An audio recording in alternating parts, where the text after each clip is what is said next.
business. Come with us. Thank you very much. Thank you very much. So ladies and gentlemen, we are moving forward. And sometimes I sit and imagine we had an outburst of drug abuse, especially Kush. You see guys on the streets of Freetown and other places in Sierra Leone, you know, very, very dull, unmovable, etc. But now, if you notice, it has reduced drastically. You seldom see them on the street now. I think they do it indoors, or some have decided to let go. The other boy took 5 push and was watching movie with his dad at home. He watched as his dad for a while and said, "Papa, you face people familiar." And the dad said, "What? You face familiar?" The other boy took 4 push and went to one of the police stations and said, "How much for one room for sleep now?" And the police said, "We'll go inside tomorrow, we'll go sort it out." Early morning, say, "I want to go." And the police said, "Now 5 days to book before I rush for go so." But that was a good one. You know, the police are doing a very great job. Ladies and gentlemen, when you hear the name United Nations Development Program, UNDP, they've been here for so many years. They've been helping Sierra Leone, not only Sierra Leone, but all over the world. And today, we are very fortunate to have a wonderful personality who is the UNDP representative in Sierra Leone. Ladies and gentlemen, join me as I welcome on stage a wonderful personality, Mr. Frederick, hands up here, to talk on behalf of the UNDP.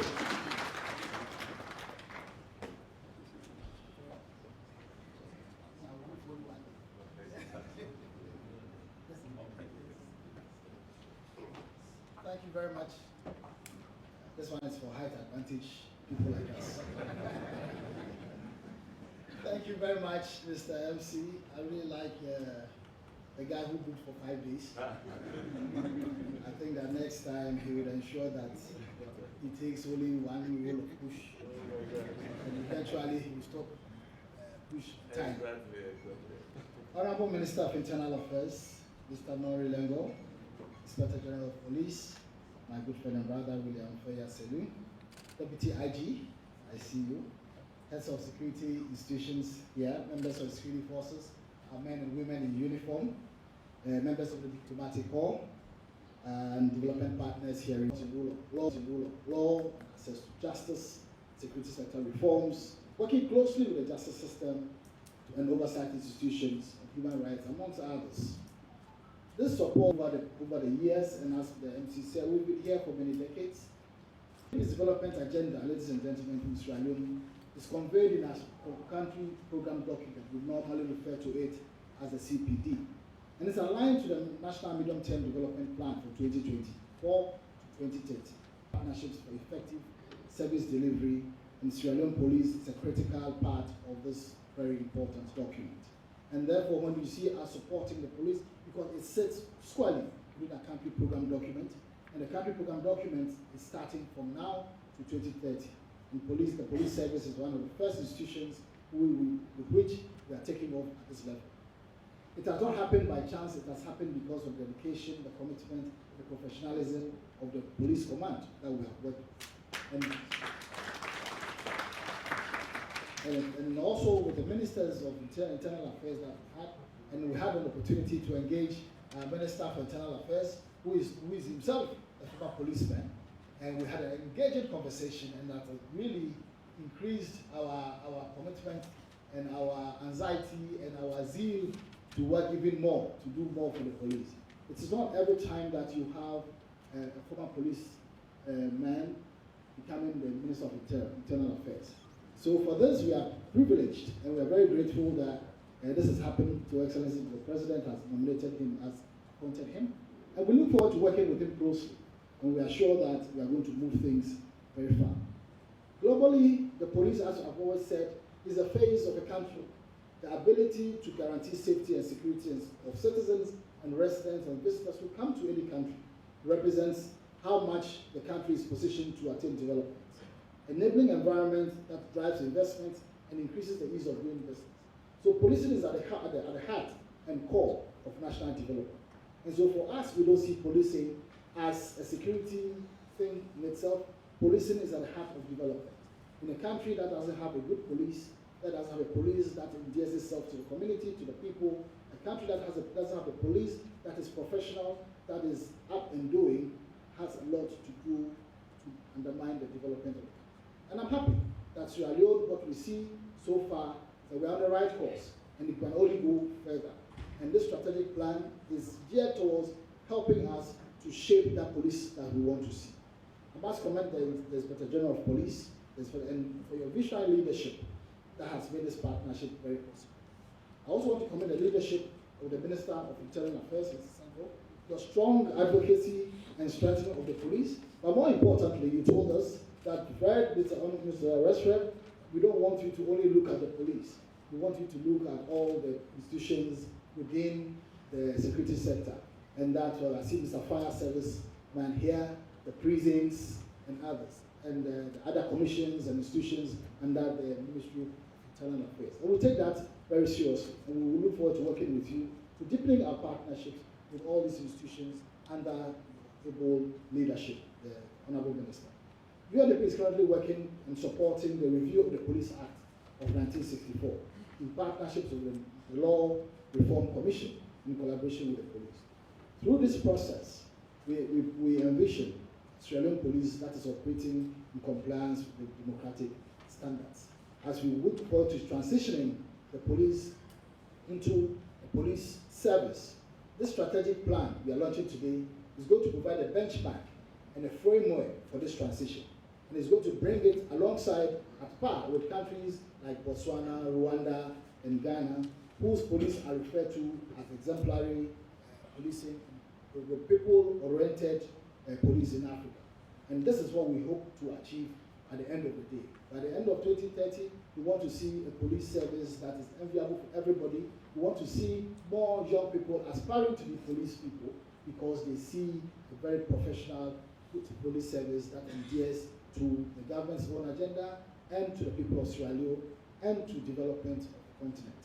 As I conclude, I would like to reiterate his commitment and support to the government of the people of Sierra Leone in realizing its development goals, including the vision of the police to be a friendly, fair, firm organization which the people can trust. Thank you very much for your attention.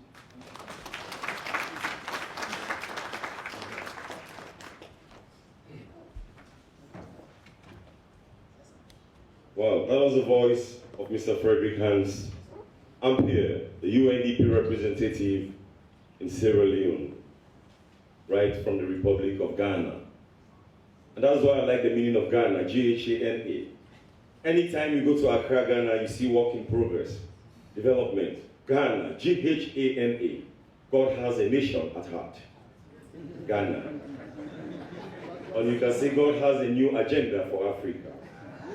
Ghana. And I also like Liberia, L-I-B-E-R-I-A. Liberians are so grateful that once upon a time they voted upon Weir as president because he dedicated his time, energy, and money on the people of Liberia. L-I-B-E-R-I-A, Liberia. Love is blind, even right in Africa. Liberia. And I like the meaning of Freetown. So man will say, left the country now do. F-R-E-E-T-O-W-N. Things are now happening in Freetown. We have a very professional police, the military very good. Of course, we need to empower the Sierra Leone Fire Force. We have a boom in mining in Sierra Leone amongst F-R-E-E-T-O-W-N, Freetown, for reasons that even the alphabet, A to Z, the one that love women most, is W. Ask me how. Ask me how. Because even the spelling of the word itself, woman, starts with W. When they get married, they become wives, is W. When they want to give birth, they take them to the world, is W. When the husbands die, they become widow, is W. Women can be warm, is W. They can be welcoming, is W. But on the wicked, so on the back, they be witch. A-W, hello? All right, ladies and gentlemen, well, because of time, we need to move forward. And at this point in time, it's a privilege to have this platform to welcome a man of excellence. Going to school before university days, I saw this man as an ADC to the former president, Amartey John Kabir. very professional as he was, I knew there was something ahead. And today, I must say I'm proud, and the UNDP rep mentioned that. I'm very proud of His Excellency the President, retired Brigadier General Dr. Julius Madapio, for these wonderful appointments. The Minister of Internal Affairs and the IG. These people deserve their positions. They have nurtured these positions with care and affection and guided the image of the Sierra Leone police to redeem religiously and jealously. It's a privilege, ladies and gentlemen, to welcome the Inspector General of Police, IG, Fayasalu, to make a statement here today.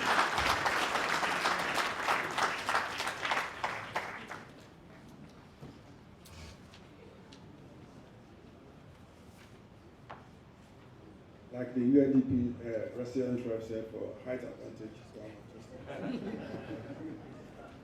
Mr. Chairman, permit me to stand on protocols which have already been established to make a very short statement. Today is a very big day in the history of the Sierra Leone, 2025 to 2029.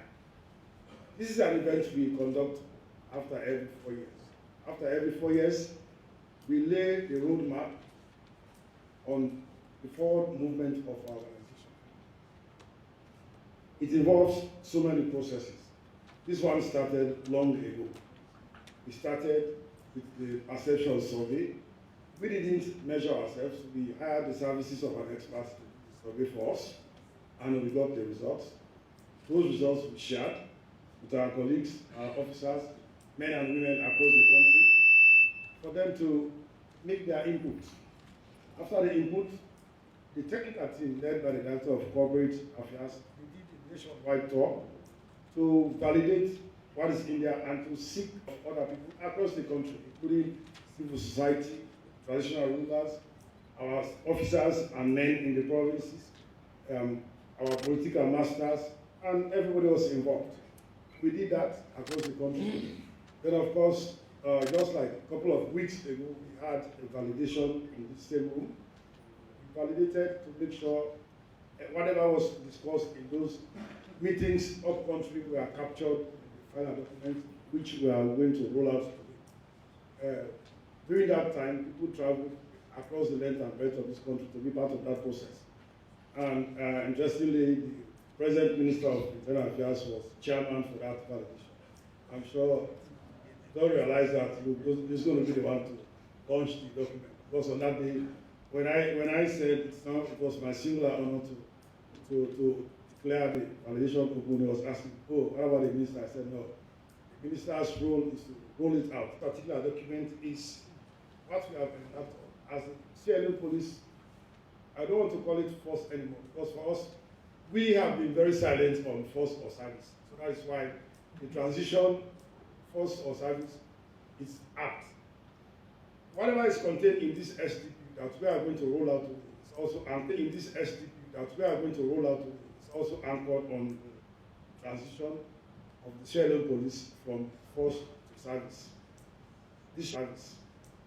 This transition started in 2014, but we set up technical teams in Sierra Leone, and of course we did a benchmark visit to Ghana. To Ghana, we visited 3 key government ministries: Internal Affairs, the Office of the Inspector General, and the Office of the Attorney General and Minister of Justice.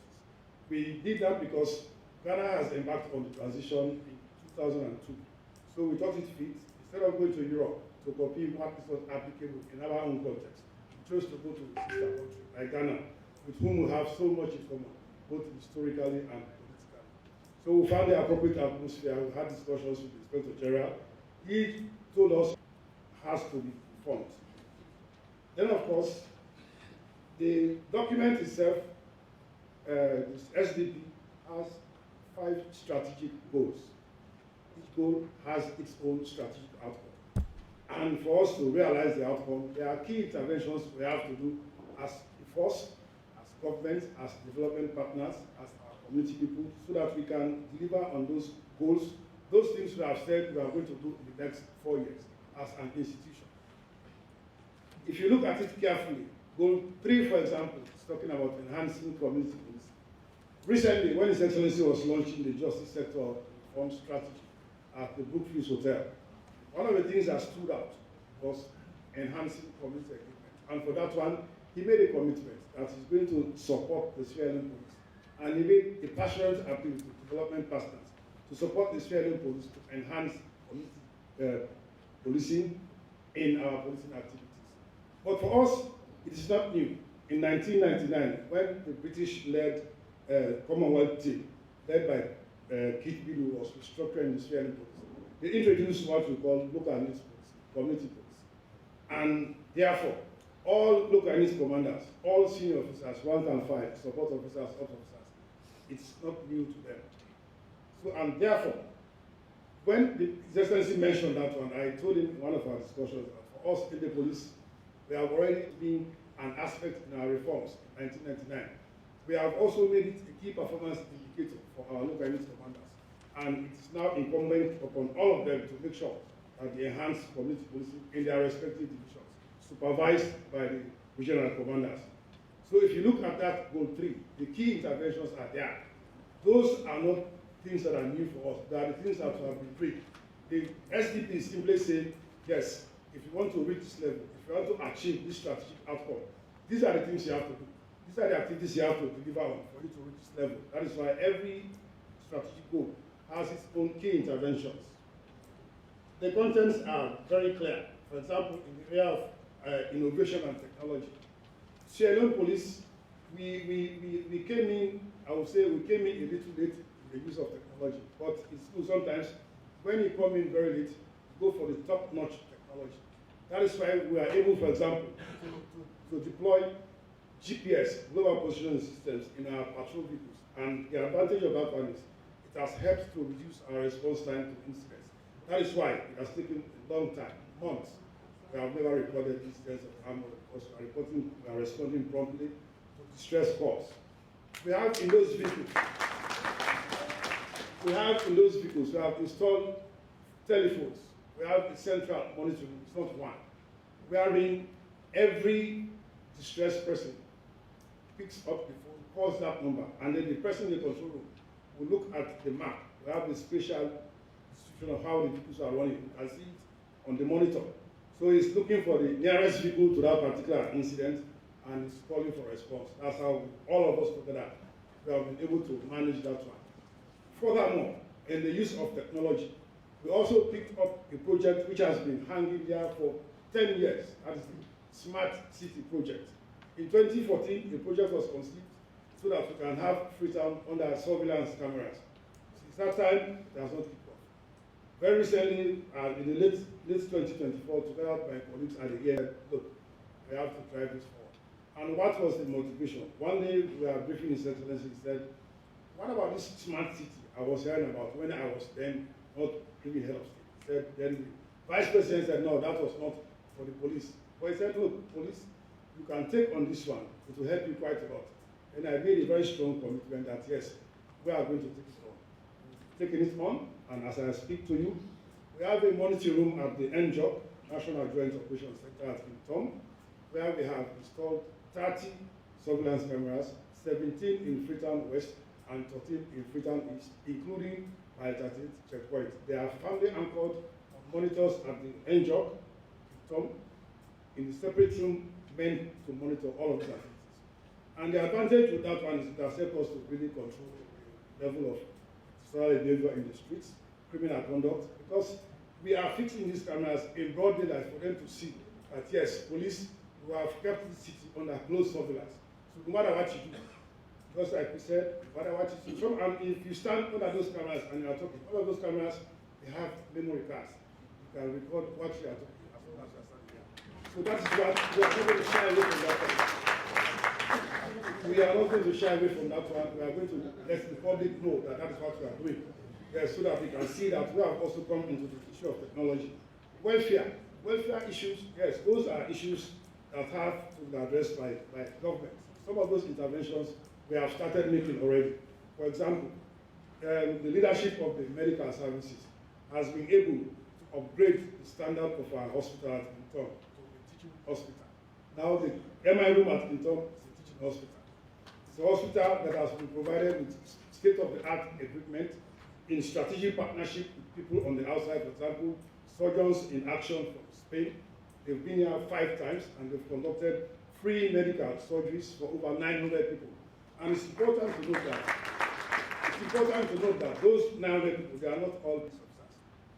We have now reached the point where in our medical facility at Mugi, he has also established a health center at Mugi. When we were established at Mugi, the doctor said, hey, police, I'll not forget you, now all we need together. So that tells you how we have moved in the area of welfare. And I also want to announce here that on Saturday, government through private-public partnership, we are going to do the turning of the soil for the construction of a barracks at York.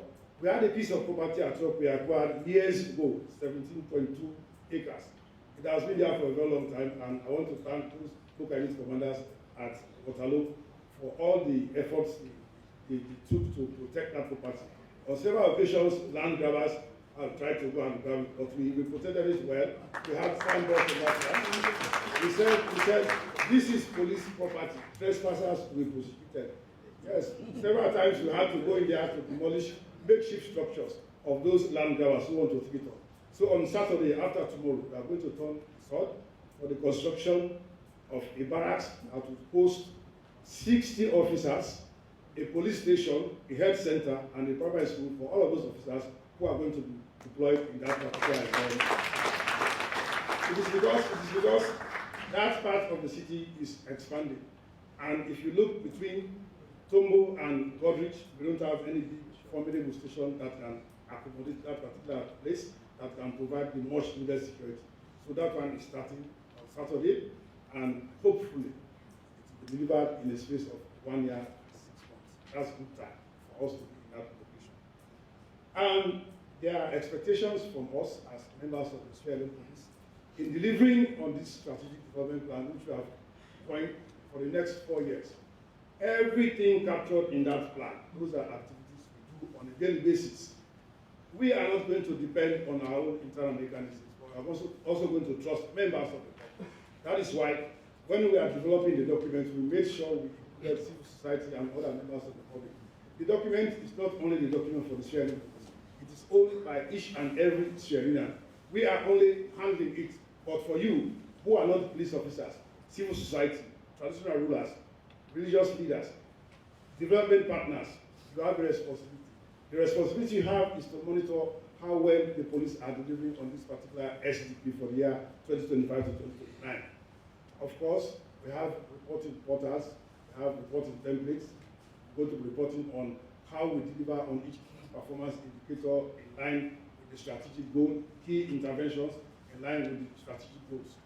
There's a tracking system. We're going to be reporting quarterly, biannually, yearly, on a daily basis. We are going to be collecting reports. Reports will tell us how well they are on those issues.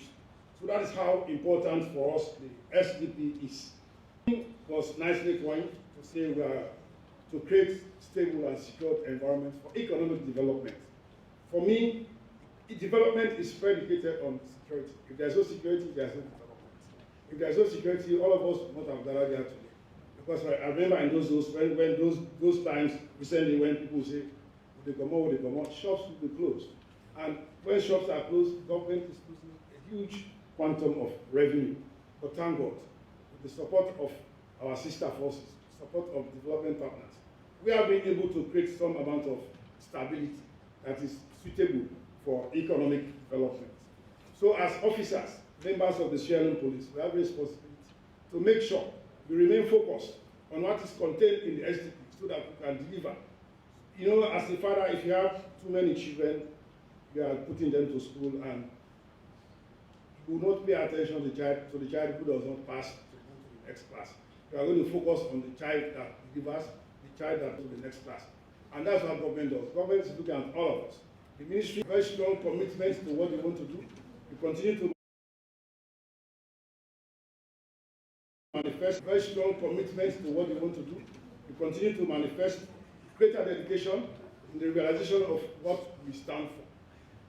The Sierra Leone Police, we are trying to launder the image of the organization. Now, before the elections, we did a survey. That survey was sponsored by the National Security. We call it the National Threat Assessment for 2020. That report, one thing came out very clearly, that 45% of our personnel have been assaulted in the line of duty. And for us, that is not good, because that one tells you clearly there is trust crisis between us and the members of the public whom we are serving. That one is manifested in the fact that sometimes, even when a thief is arrested and the policeman comes here and says, give me, I will take him to the police station, they will say no. They will say no, because go left.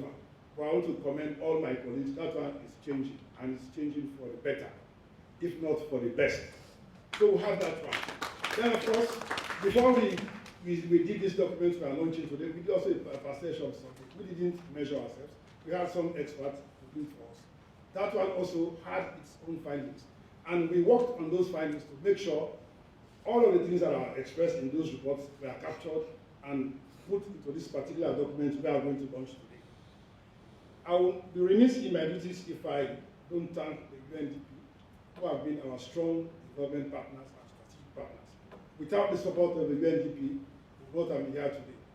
Because we've had several engagements, and it is important, it's interesting to know that most of the interventions we've captured, key interventions we've captured in all of these 5 strategic goals, they are activities which the UNDP has planned for. They form part of their action plan for the year 2025 going forward. So that's a big advantage you have to have somebody like the UN resident rep, apparently, who is behind the scenes piloting this particular activity. So I want to say on behalf of officers, men of the Sierra Leone, to thank you for your support, and of course to thank you for continued support. Even we had to go to Ghana for benchmarking with us by their effort. We couldn't pay our way to Ghana and back, but they did it for us. So that tells you, like you said, he has a very strong sentimental attachment to the Sierra Leone police, and that is going to drive this process forward. It's going to be behind us. He is also what we are going to be doing. Secondly, I want to thank the technical team of the Sierra Leone police. Then we have as our head a police officer, somebody who is who knows what policing is about. So if I don't even need to tell him too much, he knows how to do it. These days we are in a meeting, each time I engage him, he has the right pointers to tell him this. He raised the red flag around the issues that are not good. So we also want to make sure, we want to also appeal to you to remain dedicated to monitoring what we are doing, how far we are going in terms of delivering on this SDP for 2025 to 2029. Don't relent. Our doors are always open. We in the Sierra Leone Police, we don't have any white elephant in the cupboard. We are open to your visits. You can go at any time. You can talk to our officers. They are accessible so that you can know what is happening.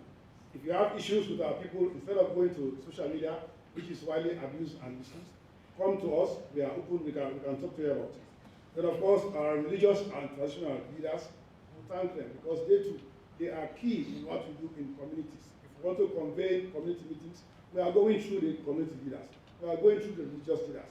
And what is also important is, as LUCs I used to say, you always have a platform where you can carry the message about peace. For example, tomorrow is a Friday. You go to any mosque. The moment the imam sees you in the mosque, he's going to give you time to talk. And that is the time we are going to say a few things about policing, a few things about staying away from drugs, a few things about non-violence, a few things about keeping a steady head in all what you are doing. So at this point, Mr. Chairman, everybody in here, I want to thank you for taking all of your time to be here this morning. You could have been somewhere else by this time, but that you are here means you have a very strong affection for the Sierra Leone Police. You want to see what we are doing. And like I said, this document is not the document of the Sierra Leone Police alone.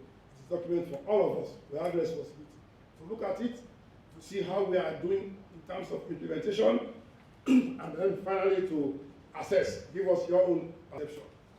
I've been to Ghana, I've seen very wonderful things. And like I said, the transition is a very interesting journey we have embarked upon. What caught my eye most was when we were in Ghana, we were sitting in the studio, the police studio. We saw police officers doing voice pop on the streets of Accra. Policemen in uniform tonight. We want to see ourselves as servants of the and not masters. And that is why as a key strategic goal, we have said enhancing community policing is also key. I spent 3 days in Ghana. I never saw a police officer with a gun on the streets of Accra. We were not sitting in the hotel. We are up and about, moving across the length and breadth of the city. You never see that one. So that is where we want to go. We want to let the people of this country own this sharing policy. Don't give up on it. Yes, the perceptions about us differ, but I'm sure 90% we are rated very high in terms of what we are doing. Globally, we are rated very high. You will not know until you leave this country and go to another country. I was contingent commander in 2013 in Darfur. Each time we were deploying Sierra police officers to the mission, sector commanders will come to me to campaign for civilians to be sent to their sectors to hold offices. Constables, corporals, sergeants were there, very low ranks, but we are controlling people who carry big guns. So I want to thank everybody this morning for coming to this important occasion, and I crave your indulgence to continue to keep an eye on what we are doing as a police service, and we'll keep you informed on whatever happens thereafter. Thank you very much.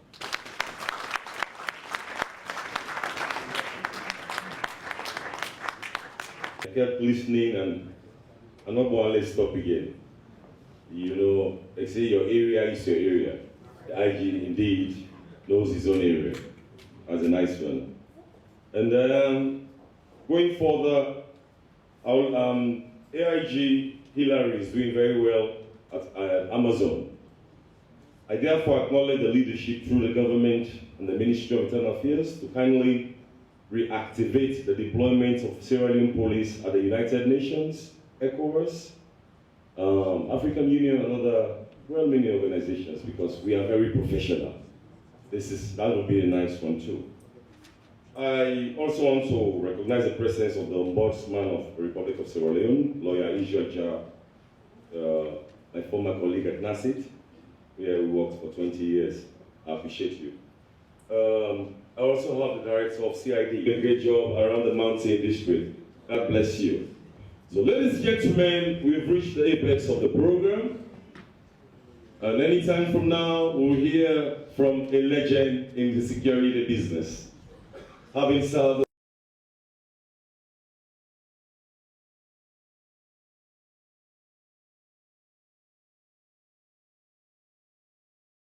Honorable Minister of Internal Affairs, a very big assignment that I've been dedicated to this man. But with that experience, coupled with assistance from the security sector, and I'm happy we also have the ONS, the Berlin Office of National Security. They are doing a good job. Ladies and gentlemen, it gives me the greatest honor for the keynote address and launch of the Strategic Development Plan for the Sierra Leone Police 2025 to 2029 to invite on stage the Honorable Minister of Internal Affairs in the Republic of Sierra Leone, Mr. Morilengo.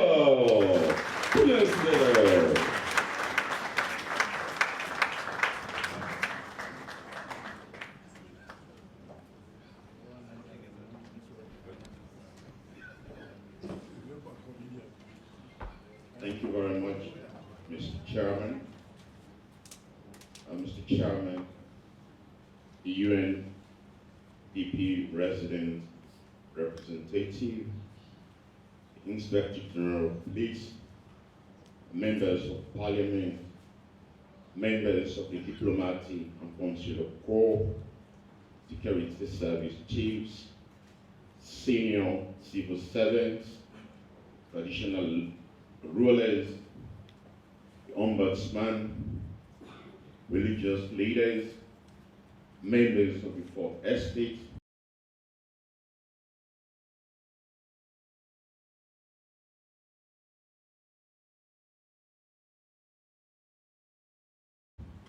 distinguished ladies and gentlemen, Yemata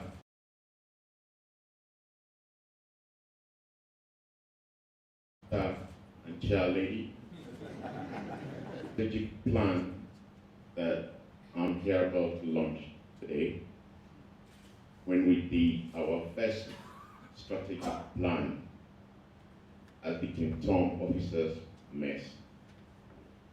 So how lucky am I today? I bring you all greetings from His Excellency the President, retired Dr. Julius Madagio, and from the Ministry of Internal Affairs.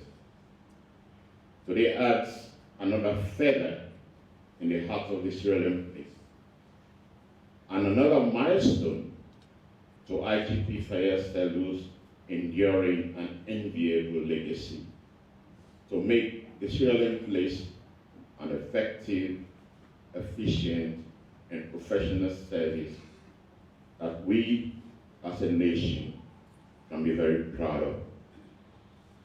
We are here today to launch a strategic plan which will be guiding the Sierra Leone police for the next 4 years in the way they do business, and particularly the way they protect us for the country to prosper so that jobs can be created to prevent the many of our young people from embarking on perilous, humiliating journeys in search of greener pastures.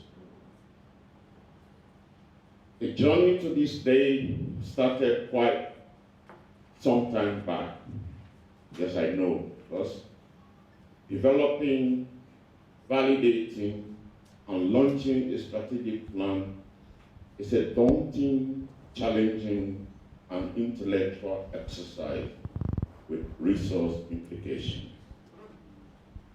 But thank God you had the UNDP family, and I want to particularly thank Fred and Pierre for his engagement with the police, other partners and stakeholders to work and walk with you to arrive at this point where we are now.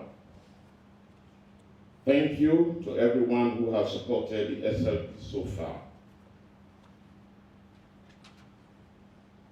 There is a proverb that says, if you want to walk fast, walk together. Indeed, the SLP has learned how to walk with everyone so that they can seamlessly accomplish their vision, mission, and mandate for Sierra Leone as a service and not as a force going forward. Today, the SLP is launching a strategic plan to tell the nation where they are now, where they want to go, and how to get there.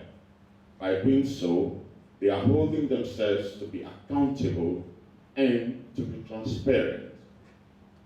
Launching a strategic plan is one thing, but successfully implementing it is the most difficult part of this journey that you have embarked on, as people will ask questions. This is your manifesto if you are a politician, and you will be judged on how well you have done at the end of the year that you have set in the plan. We as a ministry will continue to provide the political, strategic, supervisory guidance, support, and also make sure you get the needed resources to succeed, because it is imperative for us to do so, because your success is our success and the success of the people of Sierra Leone. One thing that I have heard that gladdens my heart is the role of your staff in the development of the strategy, that you took full ownership of the process, through which many other of your people have learned and upskilled their skills in developing a strategic plan. This is what our president means when he keeps talking about human capital development. I want to say here proudly that very soon the ministry will also start the process of developing its own strategic plan, and we intend to depend more on homegrown expertise to accomplish our task. Having said that, however, we will do like the SLP and encourage other partners and stakeholders, especially the UNDP, to work with us and walk with us so that we can move forward. So that the ministry will achieve its dream in making Sierra Leone the most peaceful and the safest country in the world, in tandem with our national vision to be a global leader in peace and security. Thank you all very much for your audience and for being here with us on this very historic day. I now have the privilege and honor to formally launch the Sierra Leone Police Strategic Development Plan 2025 to 2029. Thank you very much.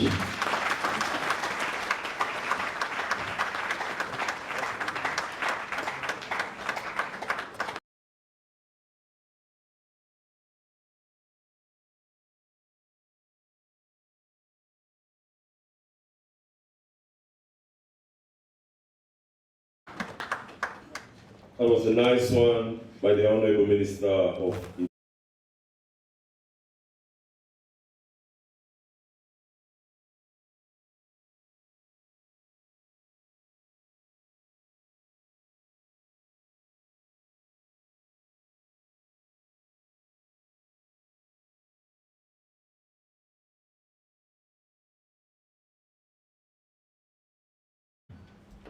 At Montore, we are called Gandhi. Gandhi, thank you. Mr. Chairman, the Honorable Minister of Internal Affairs, our all-time mentor, the IGP, the DIG, the UN resident representative, our distinguished and revered guest. Let me stand on the existing protocol as I move the vote of thanks for this all-important occasion. First and foremost, we want to say thank you to God Almighty for granting us the fortitude, the energy, and the time to pull all of this together. It has been such a Herculean task, but by His grace we are here today. In a special way, let me thank the IGP. The Honorable Minister just noted that this is a homegrown document. And for us who were in the technical team, it was actually the wisdom of the IG to say, this is something we have to do by ourselves. And that is why he said to us, I know some of you have been around, you've been working with, Palengo just said, sorry, I'm always calling him Palengo. Palengo just said, when we did the first strategic development plan way back, when we are the second generation of officers who worked on the second strategic development plan. So I just said, we have what it takes to do this work together. And I think if we do it, it adds more feathers to our cap. It enhances our expertise and knowledge sharing. So it challenges us to do it. Thank you for the opportunity and believing in the team to do the job ourselves. The UNDP, the IGP has actually thanked most of you. But I'll have to reiterate a bit. Because I am one person in the police who have benefited from the digest of the UNDP in many of the places I've worked. So UNDP has always been an enduring partner with the SLP. Again, Fred and team, thank you for moving far with us. Thank you for the support in terms of funding. Thank you for your input into the draft. When we did the draft, we had to share it with them. They have to put their input back and forth. I know, and I'm seeing most of you around. Fred, Paula, Auntie Kedi, Ali, my college mate. Thank you for all the wonderful arguments we have in your offices, the back and forth discussions. Thank you. It makes this job better for us. The security sector players. The IG sits at the security management with the awareness with the other security chiefs. We want to say thank you also for your presence. Thank you for gracing this occasion with your presence. The invited distinguished guests from MPs, We are grateful for your presence. We are grateful for coming here. You were here when we did the validation. Some of you made invaluable input into it. We valued all your inputs, and today you've borrowed time from your busy schedule to come and share the moment with us. Thank you also. The committee itself, the IGP has thanked us, but I will have to reiterate. When we did this job, in our meetings, I was always saying we are saving the SLP huge amounts. Because I know in the past they used to hire consultants to help us guide the process forward. Alengo will attest to this, and many of the other IGs can also attest to this. It was not small money they were hiring. At one point, they were paying in dollars. So we did this saving the SLP that huge amount. But most importantly, what we always see was the fact that we are building more on our expertise and skills. This is something we'll live forever with. So let us thank ourselves. My friend, the principal staff officer, you were invaluable in doing all the works. You acted as a secretary. We can discuss all night, but it was you who goes to the computers and do the job and do all the emails. I would just say, send this. My other colleague who acted, I think he's not here, I don't see him, who acted as another resource person. By the way, I was the lead resource person. There's Alpha, I'm not seeing him around. And of course, Esther and your team at corporate, we thank ourselves for doing this. We should be proud of what we did. Thank you, gentlemen. Our revered paramount chiefs, our esteemed brothers in the other security sector, my colleagues at EMB, the LDCs across the country, IGP alluded to our visiting the regions. It was you who gave us the insightful input. It was you who criticized some of the things. Because what we did at the engagement upcountry, we'll project all the old areas and we'll give them a chance to look at what they think is not viable under which column. And those inputs we took back. Like I said, the principal staff officer, ACP Kita, did all the necessary changes. So we are here today because of those invaluable input, gentlemen and ladies. Thank you. Our LPPB members, thank you for also coming along with us this far. You've been an invaluable partner, an enduring one. The criticisms, they criticize us. You are the only group of people we know who will criticize us to make us better. When we hold meetings, we raise issues with us. This is not good. We must change it. Most of you will know by names. Thank you for being there as the critic person who wants to make us better, who does not want to see us being disgraced in public as others will do. Thank you very much. To the rest of our colleagues, the SLP, we want to say thank you. And it is important. IGP has noted this. The Honorable Minister has also noted this. Launching this document is one, but implementing it is the most important and critical aspect. And this was not going to be implemented by foreigners, but ourselves. All the indicators we have, all the intervention areas, we have responsible people who will be doing it. They are mostly for especially goal area 1 and 2 and 3. It is still the LDCs who will be challenged to put the deliverables on track. So as we today, don't forget you've already been charged to prepare your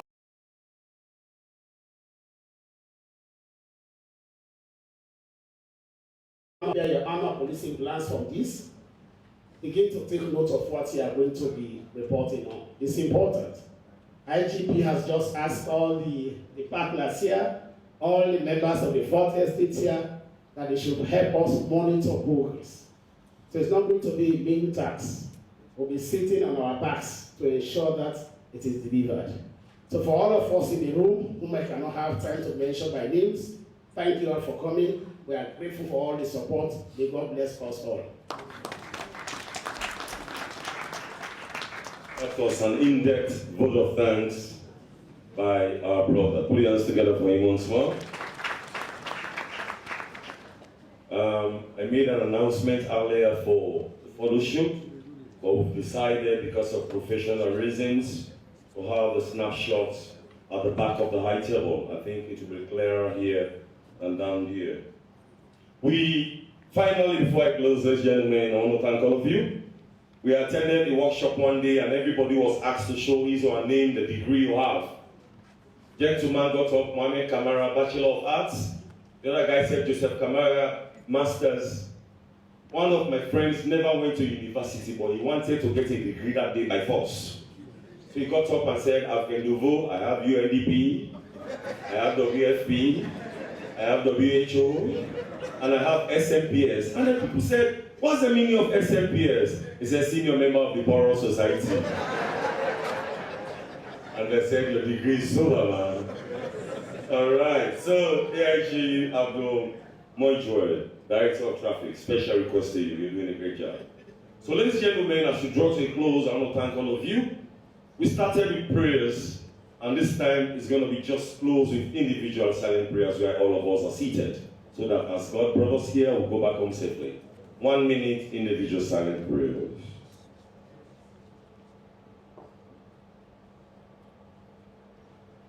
Amen. Amen. Until we meet again, I'm Desmond Benya. God bless you. So now, the first photo shoot will be the members of the high table. Members of the high table. And after that, we have the representatives of the security sector. The UN technical team will have one, and also the police technical team, we also have a snapshot. Yeah.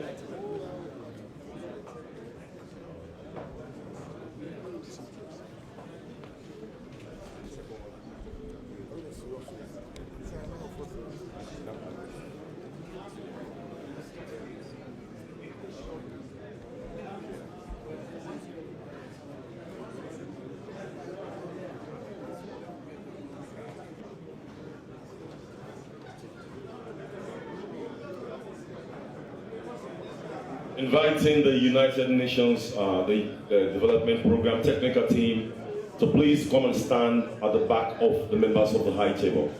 All members of the UN technical team, please, you are invited.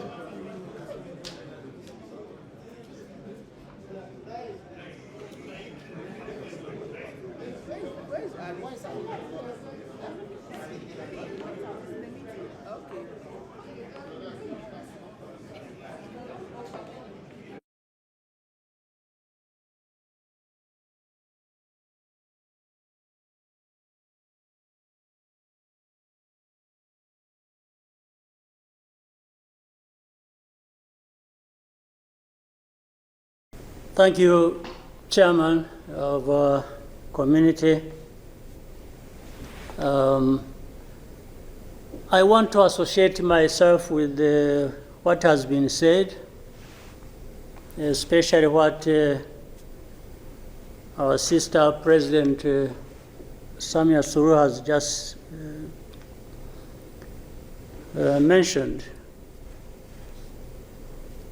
But before that, let me raise a couple of questions maybe to guide us. I don't know if that is possible. One, is there anybody among us who did not see this coming? I for one, I saw it coming to be where we are now. I saw it coming because I did not see who was taking charge of the process, who was listening, who was trying to provide any kind of guidance as to what we should be doing from one thing or one day to another. And by this, I want to also ask, as the East African community, what did we want from the beginning, or what did we do about that? what are we doing now, and what do we want to do for where we want to go. Because exactly like President Sami has mentioned, if it is talking about problems and defining them, and I think we have been very eloquent. We have talked about all kinds of things. But when do we match what we are saying and what we are doing so that we get to what we want? When do we come to that? I haven't seen it. President, I asked last time in our meeting, the last summit, where is East African community, or does it exist? And exist for what? By the way, even now the person or the country we are talking about is not represented as we are discussing. And it is supposed to be, the country is supposed to be part of East Africa, but nowhere to be represented. So I'm not sure what bearing what we are discussing has on what happens in the process of finding a solution in this country. I'll move on.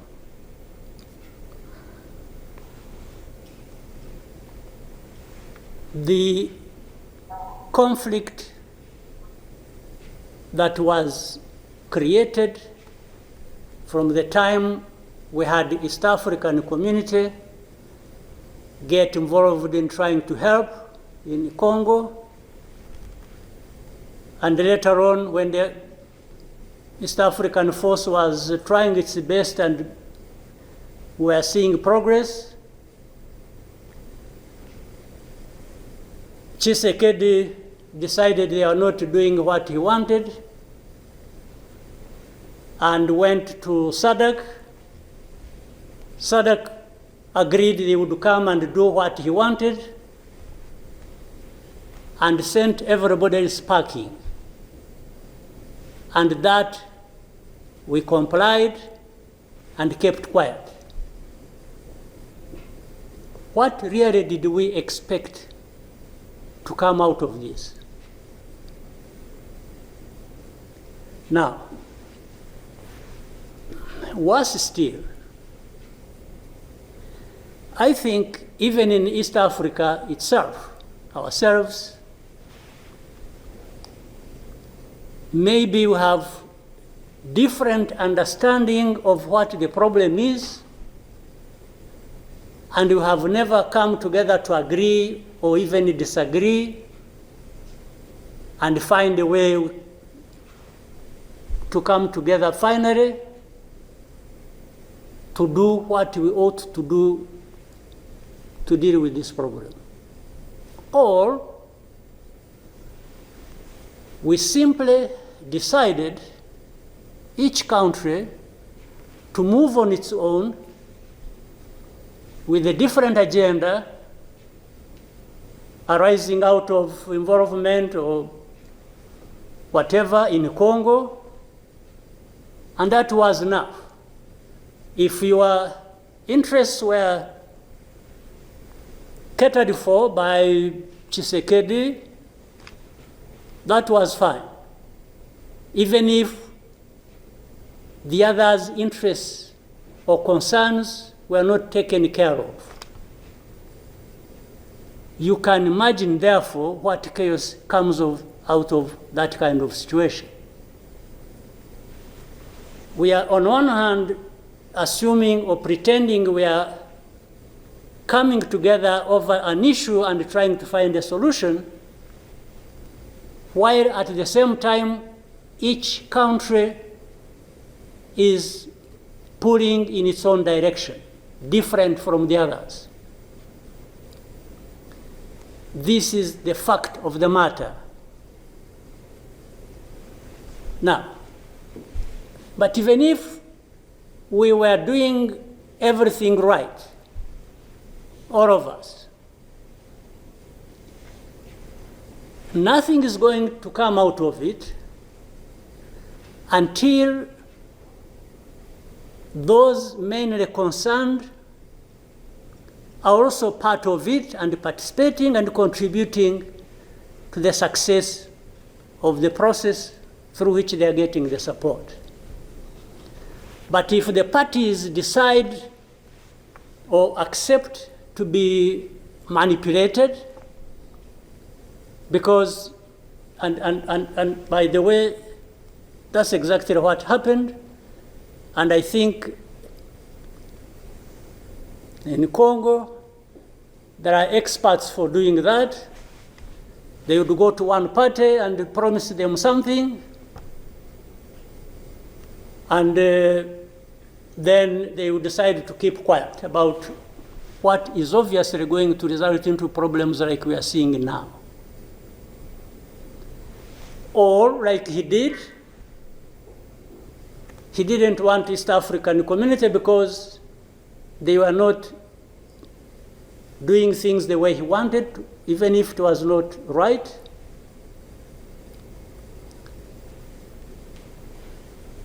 He got rid of them and he decided to bring in SADC. SADC was, without any question, coming to assist Tshisekedi to fight alongside FDLR, these murderers of our people here in this country, to fight against mercenaries, and to have Burundi on ethnic political basis decide to support Tshisekedi in whatever endeavor, including exactly doing what those murderers did to our people and what they are doing in Eastern Congo. They have displaced people, they have killed people, they have persecuted them on a daily basis for who they are.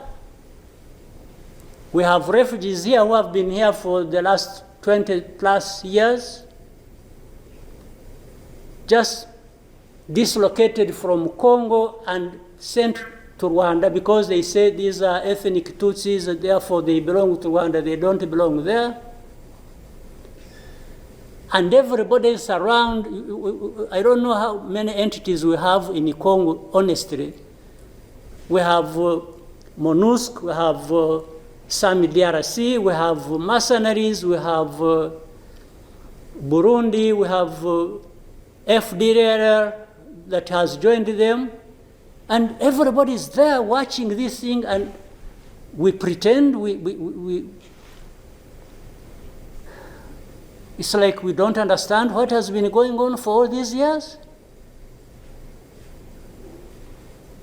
And then when things like this of last week erupted, we behave like we are surprised or we are concerned about humanitarian crisis, about this and that.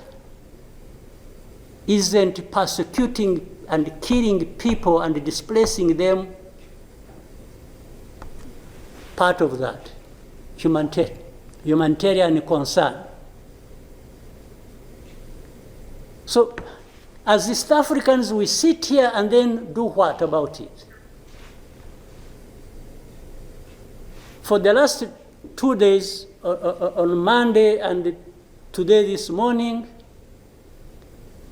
I spoke with the president of South Africa, who sought me out to speak with me on this matter because of their involvement in Eastern Congo. And he's also there pretending to be playing a peacemaker role. And he has a force that has been fighting alongside FDLR and has been fighting the M23 on the instructions of Tshisekedi, because these are people who are not supposed to be in Congo, that these are from Rwanda, or the M23 are not Rwandans, please. These are Congolese, and one time he accepts it, then another time he says no, part of it is yes, and then the other part is from Rwanda, and these are he keeps on going. And how do we, leaders of our own countries, accept this to go on forever and just accept that we shall be manipulated by Tshisekedi or whoever is supporting him? And South Africa dares even issue threats about what is likely to happen after that, and so on and so forth. Of course, we will see what threats they are talking about.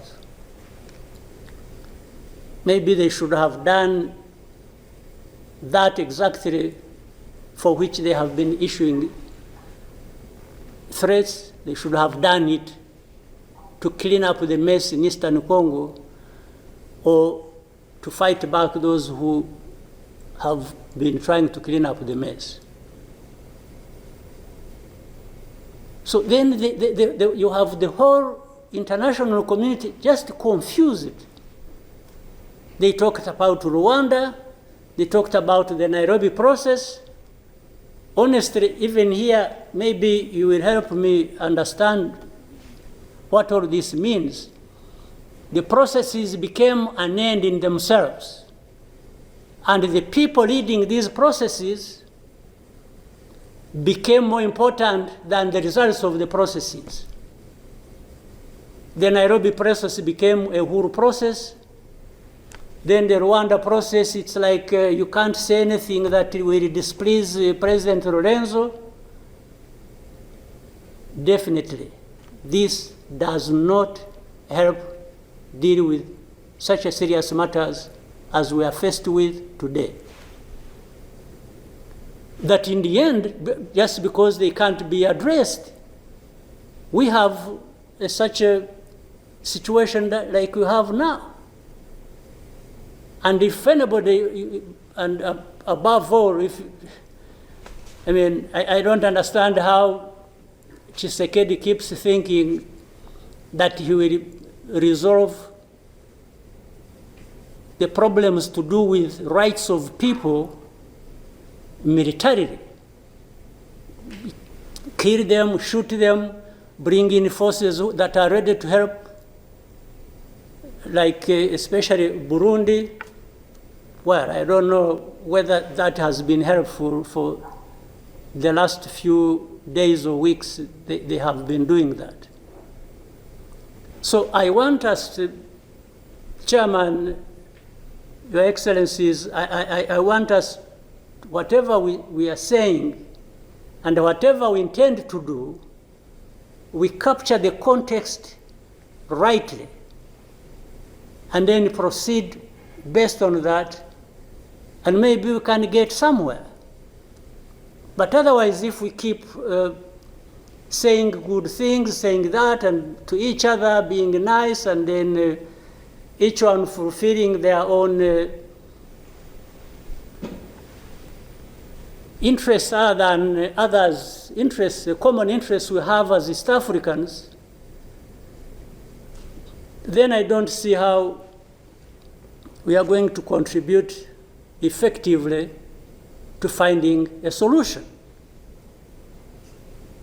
But really, to have even had East African community expelled from Eastern Congo and everybody complied and then there was quiet. It's as if it was normal or that is okay.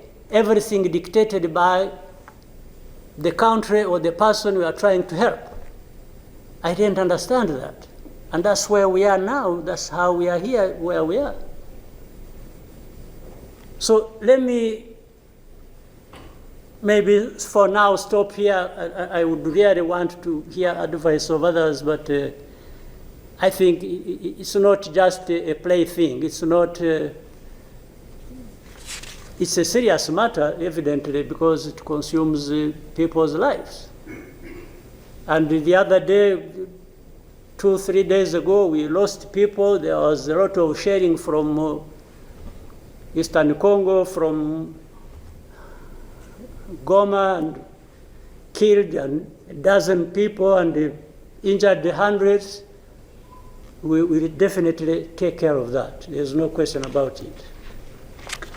Thank you, Mr. Chairman.